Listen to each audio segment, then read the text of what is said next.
किसरा नौशेरवान, उसने बड़े धड़ल्ले से हुकूमत की। खुसरो परवेज़ जालिम सफ़ाक, अल्लाह का नबी का ख़त फाड़ा, फिर जवाल आया, लेकिन उसकी हुकूमत इतनी ताकतवर हुकूमत बनी कि दुनिया में चंद लोगों ने ऐसी हुकूमत की है।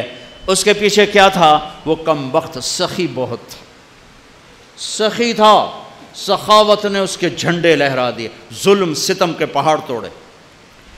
एक मछेरा आया, मछेरा मछली बेचने वाला, बादशाह को मछली पसंद आई, कहने लगा 4000 दिनार दे दिए जाएं। 4000 दिनार कोई 70-80 करोड़ बनता है, 40-50 करोड़ बनता है।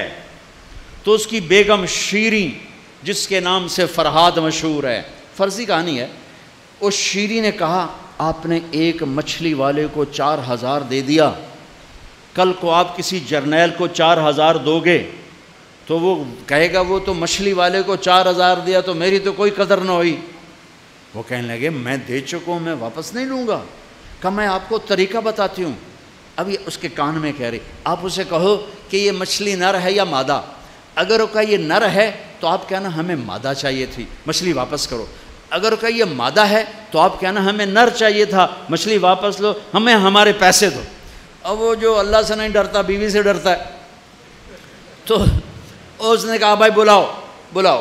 वो आ गया, हाँ भाई ये मछली नर है या मादा। उसने मलका को देख लिया था खुसर पुसर करते, वो भी कोई बड़ा कोई प्योदा पुत्र आई, वहाँ था हुजूर ना ये नर है या ना ये मादा, ये खुसरा है।